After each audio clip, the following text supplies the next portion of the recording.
Deputy CM గారు మాట్లాడబడి చాలా స్పష్టంగా డీటెయిల్స్ అని చెప్పారు. ఇది ప్రజల మనోభావాలకు సంబంధించిన విషయం. ఈరోజు ఒకసారి ఆలోచిస్తే నాకు వెంకటేశ్వర స్వామితో ఒక విధంగా మా ఇంటి కులదైవం.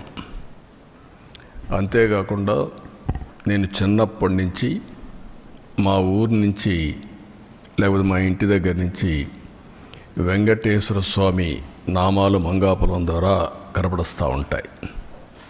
అది చూసినప్పుడంతా ఆ భక్తిభావం కానీ ఆయన యొక్క ప్రభావం రీఇన్ఫోర్స్ అవుతూ వచ్చేది. మేము చిన్నప్పుడు బ్రహ్మోత్సవాల సందర్భంలో శనివారం వస్తే ఒక్క పొద్దులుండి మొక్కులు చెల్లించుకున్న తర్వాతనే భోంచేసి సాంప్రదాయ ప్రకారం పెరిగాం. ప్రతి సంవత్సరం పరీక్షలు రాసిన తర్వాత దేవుని దగ్గరికి నడిచిపోయి అక్కడి నుంచి మళ్ళీ నడిచి తిరుపతికి వచ్చేవాళ్ళం. ఈ దారిలో పోయి ఆ దారిలో వచ్చేవాళ్ళం. అలాంటిది ఇటీవల కాలంలో కొన్ని అపచారాలు జరిగే పరిస్థితి వచ్చింది. నేను ముఖ్యమంత్రిగా ఎప్పుడు ఏది కూడా వైలేట్ చేయకుండా ఒక పద్ధతి ప్రకారం వెళుతూ వచ్చాను. 2003లో నా మీద హత్యా ప్రయత్నం జరిగింది. అది సాక్షాత్తు అలిపిరిలో. ఆ రోజు నేను ఒక పవిత్రమైన కార్యక్రమానికి శ్రీకారం చుట్టాను. అది ప్రాణదానం, కార్పస్ అభివృద్ధి చేయడానికి.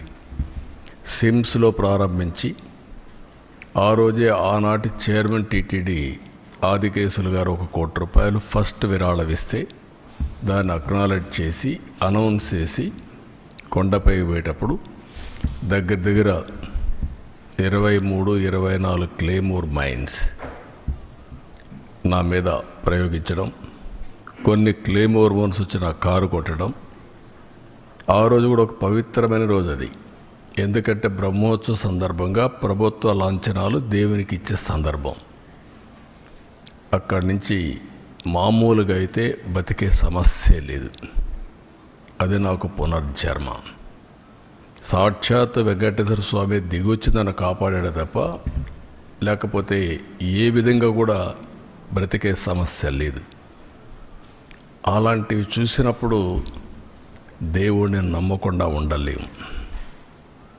ఒకప్పుడు ఇదే అసెంబ్లీలో 2 కొండలు 7 కొండలు కాదంటే మేము అనునిత్యం 7 కొండలవాడ వెంకటరమణ గోవిందా గోవిందా అంటూ నడుచుకుంటూ వెళ్ళేవాళ్ళం. ఆ విషయం జ్ఞాపకం చేశాను. ఇది భక్తుల మనోభావాలు. భక్తుల మనోభావాలతో ఆడుకోవద్దండి అని చాలా స్పష్టంగా చెప్పాం. గడిచిన 5 సంవత్సరాలు వీళ్ళ ప్రవర్తన పరాకాష్ఠకెళ్ళింది. వీళ్ళ అధికారం ఉన్నప్పుడు రాముడి తల తీసేస్తే నేను అక్కడికి పోయి అడగడానికి, వాస్తవాలు చూడడానికి పోతే తిరిగి నా మీద కేసు పెట్టారు. అంతర్వేదిలో రథం తగలబడిపోతే అడిగితే కంతిరీగలు కాల్చాయి, అంతేగాని ఎవరికి సంబంధం లేదని. ఆంజనేయుడి తోక కట్ చేసి పగలు కొడితే అడిగితే ఆ రోజున్న పాలకుల యొక్క గర్వం చూస్తే బొమ్మే కదా ఏమైపోతుంది, మళ్ళీ ఇంకో బొమ్మ పెట్టుకోండి అని మాట్లాడారు. అదే మరి ఇవన్నీ జరుగుతూ ఉంటే చర్యలు తీసుకోకుండా తిరిగి మా పార్టీలపైనే బ్లేమ్ చేయడం మొదలుపెట్టారు. మేమే చేసి మేమే ఎన్ని బయట పెడుతున్న పరిస్థితికి వచ్చారు. తిరుమల ఈరోజు ఏదైతే చెప్పారో ఈరోజు వచ్చింది కాదు. 2022లో వీళ్ళు పంపించిన రిపోర్ట్ ప్రకారం TFTRI చాలా స్పష్టంగా కల్తీ జరుగుతుందని చెప్పారు. డెలిబరేట్గా తొక్కిపెట్టారు, యథేచ్ఛగా కొనసాగించారు. నేను ముఖ్యమంత్రి కాకమునుపు నేను చాలాసార్లు ప్రయత్నం చేసా, పోరాడాం. కడాను నేను ముఖ్యమంత్రి అవుతానే నేను నిర్ణయాలు తీసుకున్న దాంట్లో ప్రధానమైన నిర్ణయం, ముఖ్యమంత్రిగా ఫంక్షన్ చేయాలంటే ఒక ప్రిన్సిపల్ సెక్రటరీ ఉండాలి. ఫస్ట్ ప్రిన్సిపల్ సెక్రటరీని పోస్ట్ చేశాను.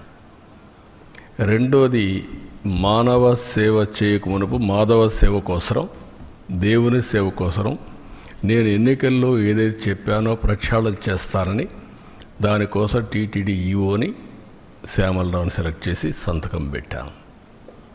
ఈ రెండు చేసిన తర్వాతనే రెగ్యులర్ కార్యక్రమాలకు నేను వెళ్ళాను. అదే సమయంలో వెళ్ళిన తర్వాత అక్కడ జరిగే పరిస్థితులు చూసి ఇక్కడ పొరపాట్లు ఉన్నాయి కాబట్టి మనం టెస్ట్ చేయాలనే ఉద్దేశంతో అక్కడ శాంపుల్ తీసి ఎన్డీడీబీ పంపించారు. ఎన్డీడీబీలో చాలా స్పష్టంగా చెప్పారు. ఆ విషయమే నేను చెప్పాను. ఈరోజు సిట్ వచ్చింది. అసలు సిట్లో మీరు చూస్తే మొత్తం కెమికల్స్తో, పామాయిల్తో నెయ్యి తయారు చేసే పరిస్థితికి వచ్చారు. ఇప్పుడే కేశవ్ గారు చెప్పినట్టు దాంట్లో మళ్ళీ ఆ కెమికల్స్ కూడా కొన్ని ఆయిల్తో తయారు చేస్తారు, కొంతమంది యానిమల్ ఫ్యాట్తో కూడా తయారు చేస్తారనే పరిస్థితికి వచ్చారు. అంటే దేవుడు అంటే లెక్కలెత్తనం, డెలిబరేట్గా అపవిత్రం చేయడానికి మీకు విశ్వాసం లేకపోవచ్చు. విశ్వాసం లేకపోతే ఆ జోలికి రావద్దండి. విశ్వాసం ఉండే భక్తుల మనోభావాలు దెబ్బతీయడానికి, లేకపోతే దేవుని యొక్క పవిత్రత దెబ్బతీయడం, ఇది చాలా దుర్మార్గం. ఇది మామూలు కాదు, ఇది మహాపాపం. నేను చాలా స్పష్టంగా చెప్తున్నా. ఇంతవరకు చరిత్రలో వెంకటేశ్వర స్వామి జోలికి ఎవ్వరూ రాలేదు. మీరు ఇంకా చరిత్ర డీప్గా వెళ్తే బ్రిటిష్ వాళ్ళు కూడా వెంకటేశ్వర స్వామి జోలికి రాకుండా మిగిలిన దేవాలయాలు ఇచ్చేసినా ఇక్కడికి వచ్చినప్పుడు మాత్రం వాళ్ళు ఇంకా ఇంప్రూవ్ చేశారు. రికార్డ్స్ కానీ, పద్ధతులు కానీ, సాంప్రదాయాలను కానీ ఇంప్రూవ్ చేశారు. That is the power of God. అలాంటి దేవుడి దగ్గర మీరు చేసిన అపచారం చూస్తే దుర్మార్గమైన అపచారం. ఈరోజు మళ్ళీ నిన్న మొన్న మీరు మాట్లాడుతూ ఉంటే చూస్తే ఎంత దుర్మార్గంగా మాట్లాడుతున్నారంటే, నేను అపాలజీ చెప్పాలి, మేము చెప్పాలి. రెండోది, బూతులు తిడితే కూడా భరించాలి. అంటే మీకు రాజ్యాంగం పైన గౌరవం లేదు. ముఖ్యమంత్రి కానీ, డిప్యూటీ సీఎం కానీ, ప్రభుత్వ అధినేతలు అంటే లెక్కలేతనం. ఎక్కడికక్కడ మీ ఇష్టానుసారంగా రౌడీజం చేయాలి. రౌడీజం చేసి మీరు అనుకునిందే